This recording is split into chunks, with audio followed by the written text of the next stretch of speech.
రెడ్డి గారు, మీరు గతంలో వైఎస్ఆర్ కాంగ్రెస్ పార్టీకి సొంత ఛానల్ అయిన సాక్షి ఛానల్ డిబేట్లో పార్టిసిపేట్ చేసిన సందర్భంలో మీ ఆవేదన అంతా కూడా చెప్పే ప్రయత్నం చేశారు. ఆ రోజు వైఎస్ఆర్ కాంగ్రెస్ పార్టీ ఎందుకు ఓడిపోయింది అంటే దానికి మూల కారణం సజ్జల రామకృష్ణారెడ్డి, విజయసాయిరెడ్డి లాంటి వాళ్ళు అంటూ. విజయసాయిరెడ్డిని అయితే మీరు ఏకంగా కోర్ట్ అని కామెంట్ చేశారు. సజ్జల రామకృష్ణారెడ్డిని ఉద్దేశించి ఒక అరాచకవాదిలాగా మీరు ఆ రోజు చెప్పారు. ఆ రోజు మీరు ఇచ్చిన స్టేట్మెంట్ నేపథ్యంలో ఆ తర్వాత నుంచి పార్టీ మిమ్మల్ని పక్కన పెట్టింది. ఎవరైతే టీవీ డిబేట్లకు వెళ్తున్నారో ఆ లిస్టులోంచి కూడా మీ పేరు తొలగించింది. సో ఆ కారణంతో వాళ్ళ పార్టీ వీడుతున్నారని అనుకోవాలా? సరే, ఆ కారణం అనేది నేను ఈరోజు పార్టీ వీడడానికి పెద్ద విషయం కాదు. ఎందుకంటే అది జరిగిన తర్వాత ఆ రోజే నన్ను పార్టీలోంచి తీసేయమని చెప్పినప్పటికీ జగన్మోహన్ రెడ్డి గారు నన్ను వ్యక్తిగతంగా పిలిచి నన్ను ఆదరించారు.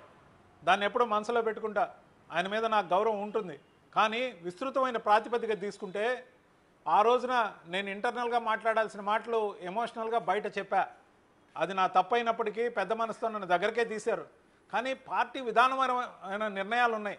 ముఖ్యంగా విధానపరమైన నిర్ణయాల్లో మార్పు లేనిదే మన ప్రతిపక్ష పార్టీగా ఈ రోజునున్న వైఎస్ఆర్సీపీ అధికార పార్టీని విమర్శిస్తే తిరిగి ఆటోమేటిక్గా అధికారంలోకి రావాలనుకుంటే అది జరిగే పని కాదు. మార్పు సమూలంగా జరగాలి. ఆ మార్పు జరగకుండా అడ్డుకుంటున్న వాళ్ళు ఆయన చుట్టూనే ఉన్నారు.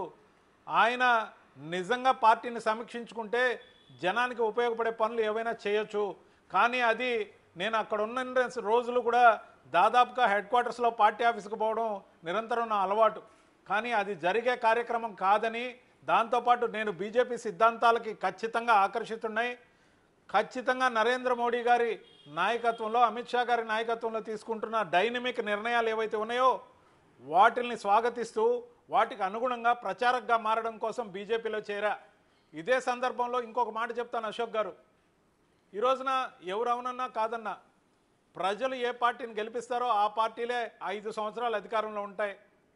ఒక 6 నెలలు వదిలేసిన తర్వాత లేదా 3 నెలలు వదిలేసిన తర్వాత అధికారంలో ఉన్న పార్టీల్ని మాత్రమే విమర్శిస్తే ఆటోమేటిక్గా ప్రతిపక్షాలు అధికారంలోకి వస్తాయనుకుంటే అది కల. ఆత్మ పరిశీలన, సమీక్ష, కార్యవర్గ నిర్మాణం, సభ్యత్వం, లేకపోతే అన్నీ కూడా కార్యకర్తలను కాపాడుకునే విధానం ప్రతి పార్టీకి ఉండాలి. ఒకవైపు తెలుగుదేశం పార్టీని చూడండి, 1 కోటి మంది సభ్యత్వాలను ఈరోజు ఫుల్ పేపర్ యాడ్ ఇచ్చారు. బీజేపీ సభ్యత్వం చూడండి, ఈరోజు నేను సభ్యత్వం తీసుకున్నా. ఆన్లైన్లో నాకు సభ్యత్వం తీసి ఇక్కడ రాష్ట్ర అధ్యక్షురాలు ఈరోజున సత్యకుమార్ గారు, ఆరోగ్య శాఖ మంత్రి గారు ఆధ్వర్యంలో నాకు సభ్యత్వం ఆన్లైన్లో డిజిటల్గా ఇవ్వడం జరిగింది. ఒక ఐడెంటిటీ ఉండాలి, ఒక మనిషిగా ఒక ఐడెంటిటీ ఉండాలి. పలానా వాడు మన కార్యకర్త, వాడి నంబర్ కొడితే వాడి ఐడెంటిటీ మొత్తం రావాలి. విధానపరంగా సమీక్షించుకోకుండా అధికారంలో మనకు నచ్చని వాళ్ళు వచ్చారు కాబట్టి ఒక 6 నెలలు వదిలేసి 4 ఏళ్ళు విమర్శించి తర్వాత ఎలక్షన్ వస్తుంది కాబట్టి బలమైన అభ్యర్థులను పెట్టి గెలుచుకుందామంటే అది జరిగే పని కాదు సార్. ఎందుకంటే ప్రజలు విద్యావంతులు, వివేకవంతులు. ఖచ్చితంగా కూడా ప్రజలకు మంచి జరగాలంటే ముందు ఇల్లు చక్కదిద్దాలి, తర్వాత ఇంట్లో బూజు దులపాలి, ఎవరైనా కోవర్ట్లు ఉంటే వాళ్ళని పక్కన పెట్టాలి, నిర్మాణం సక్రమంగా జరగాలి. ముఖ్యంగా రాష్ట్రానికి కానీ దేశానికి కానీ జరిగే మేలుని ప్రధానంగా పరిగణలోకి తీసుకోవాలి. సార్ బీజేపీ ఏం చేస్తుంది సార్?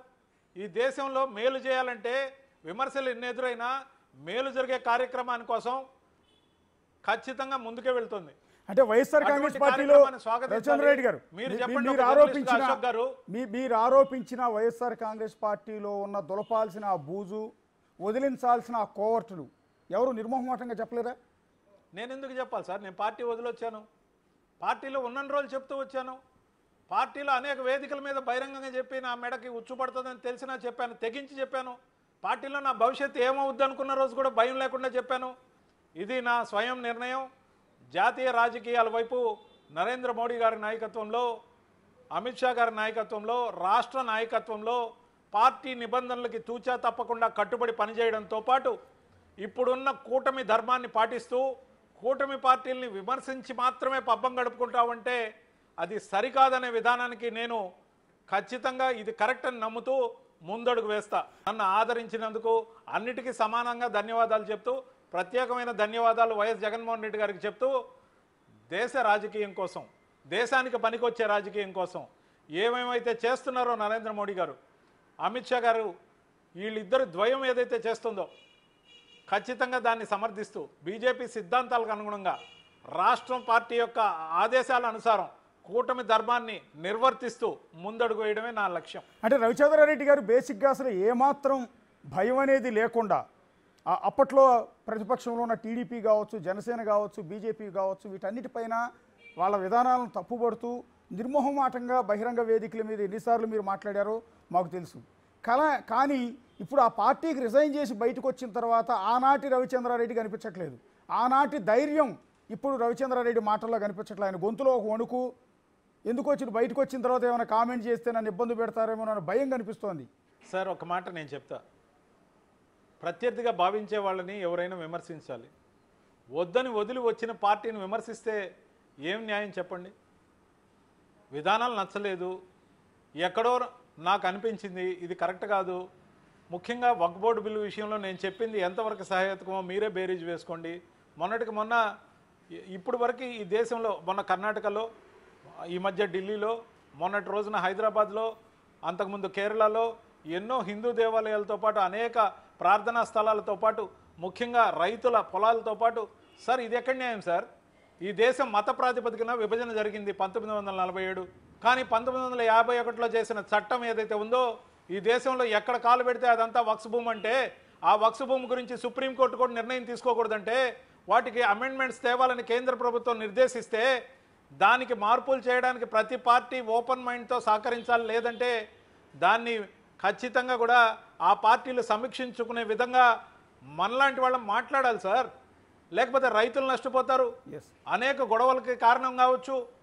నేను అడుగుతున్నా, ఈ రోజున వక్ఫ్ బోర్డు బిల్లుకి ఎందుకు సమర్థించలేదు? సహేతుకమైన కారణం చెప్పాలి. ఈ రోజున ఎవరైతే సమర్థించరో, అది వైఎస్ఆర్సీపీ కావచ్చు, మరి ఎవరైనా కావచ్చు, వక్ఫ్ బోర్డు బిల్లుని సమర్థించిన వాళ్ళు, అమెండ్మెంట్ని సమర్థించిన వాళ్ళు, ముఖ్యంగా మత ప్రాతిపదికన ఓట్లు వేయించుకుందామనే కదా. ఎందుకు మీకు ఆ ఓట్ బ్యాంక్ రాజకీయం? నేను అడుగుతున్నా, కూటమి తరపున పోటీ చేశారు నంద్యాల నుంచి ఫరూక్ గారు, ఒక ముస్లిం అభ్యర్థి, బీజేపీతో పొత్తులో ఉన్నప్పుడు ఆయన గెలిచారు, మంత్రిగా ఉన్నారు. మరి మతపరంగా ఈ దేశం కానీ రాష్ట్రం కానీ ప్రజలు కానీ లేరు సార్. మన రాజకీయ పార్టీల మైండ్ సెట్ మారాలంటున్నాను నేను. ముఖ్యంగా కార్యకర్తలను గౌరవించుకోవాలి, కార్యకర్తల్ని నష్టపోకుండా కాపాడుకోవాలి. ముఖ్యంగా ప్రతి ఒక్కరి విషయంలో మీరు అన్నారు ఇందాక, మీకు ధైర్యం లేదా ఆ రోజు రవిచంద్రారెడ్డి ఎడిపోయాడని. సార్ ఈరోజు వరకు చెప్తున్నా, నా మీద ఈరోజు ఒక్క కేసు లేదు. కేసులు ఉండే వాళ్ళు బెంబేలెత్తి ఆ పార్టీ ఈ పార్టీ చూసుండొచ్చు. నేను ₹1 అవినీతి చేయలేదు, నా మీద ఒక కేసు లేదు. కానీ నేను ఈరోజు పార్టీ మారడానికి కారణం ఏంటి? నిర్ణయాల లోపం, నచ్చని కొన్ని విధానాలు, ఇక్కడ నచ్చిన విధానాలు నేను బీజేపీలోకి అడుగుపెట్టడానికి ప్రధానమైన కారణాలు. నేను ఎక్కడున్నా ఎలా పనిచేస్తానో మీకు తెలుసు. వ్యక్తిగతంగా కూడా మీరు నాకు మిత్రుడే అశోక్ గారు. నా పనితీరు, పని రాక్షసుల్లాగా పనిచేసే విధానం పార్టీకి కలిసి వచ్చే అంశం. నేను ఎంత ప్రధానమైన గొంతుగా వైఎస్ఆర్సీపీ కోసం నిలబడ్డానో మీకు తెలుసు. కేవలం కులం ప్రాతిపదికలో నాకు ఎమ్మెల్సీ ఇవ్వకుండా మా నియోజకవర్గం సార్, మా నియోజకవర్గం 50 సంవత్సరాల నుంచి ఎస్సీగా రిజర్వ్డ్. గూడూరు నియోజకవర్గం, నెల్లూరు జిల్లా. నేను ఎస్సీలని గౌరవిస్తా, మత మార్చుకునే అవకాశం ఉంటే నేను ఎస్సీ అవుతానని అనేక ఛానల్స్లో చెప్పడం కూడా జరిగింది. కానీ నాకు కులం ప్రాతిపదిక కాదు. ఒక 50 సంవత్సరాల నియోజకవర్గం ఏదైతే ఉందో ఎస్సీ రిజర్వ్డ్గా, అదే నియోజకవర్గం నుంచి బల్లి కళ్యాణ్ చక్రవర్తి అనే ఒకరికి, బల్లి దుర్గాప్రసాదరావు తనయుడికి ఎమ్మెల్సీ ఇచ్చి, మళ్ళీ వాకాటి నారాయణ రెడ్డి గారు ఎమ్మెల్సీ ఖాళీ అయితే నాకు ఇస్తానని కమిట్ అయ్యి నాకు ఇవ్వకుండా దాన్ని మేరకు మురళీ గారికి ఇచ్చి, మళ్ళీ ఆయనకే ఎమ్మెల్యే టికెట్ ఇచ్చి, ఆయనకి ఇద్దరిని సెక్యూరిటీగా ఇచ్చి, 2 ఎమ్మెల్సీలని, ఒక ఎమ్మెల్యేని ఎస్సీలుగా ఒకే నియోజకవర్గాన్ని పెడితే మిగతా కులాల ఓట్లు ఆటోమేటిక్గా పడతాయనుకుంటారా? ఇది ఎక్కడ తెలివి సార్? అంటే నేను వైఎస్ఆర్సీపీలోకి వచ్చినప్పుడు మేము కులం చూడం, మతం చూడం, ప్రాంతం చూడం, పార్టీ చూడం, వర్గాలు చూడం అని చెప్పి 2024 ఎలక్షన్కి వచ్చేసరికి వైఎస్ఆర్సీపీ తీసుకున్న విధానం, నా ఎస్సీలు, నా బీసీలు, నా మైనారిటీలోని ఊదరగొడితే అలాంటి స్పీచ్ రాసినందుకు ఏమనాలి? అలాంటి స్పీచ్ని యథావిధిగా మా నాయకుడైన, అప్పటి నాయకుడైన వైఎస్ జగన్మోహన్ రెడ్డి గారితో మాట్లాడించి ఆయన ఓడించిన దానికి బాధ్యత ఎవరు తీసుకుంటారు? ఒక నాయకుడు ఓడిపోతే ఆయన నమ్ముకున్న వాళ్ళందరూ ఓడిపోతారు అశోక్ గారు. ఒక ఇంటి పెద్ద ఓడిపోతే ఒక ఇల్లు దివాలా తీస్తుంది అశోక్ గారు. కొన్ని జీవితాలు నాశనం అయిపోతాయి, జనాలకు కూడా అంత ఇంత నష్టం జరుగుతుంది ఆయన నమ్ముకున్న వాళ్ళకి. కానీ ఇలాంటి పనికిమాలిన స్పీచ్లు రాసి వర్గీకరించి కులం మతం ప్రాంతం పార్టీలు చూడమని చెప్పి వచ్చిన అధికారంలోకి వచ్చిన ఆ పార్టీ లాస్ట్కి కులం మతం ప్రాంతం చూస్తూ ఎందుకు స్టిక్ అయింది? ఎక్కడుంది ఆత్మపరిశీలన? ఆలోచించండి.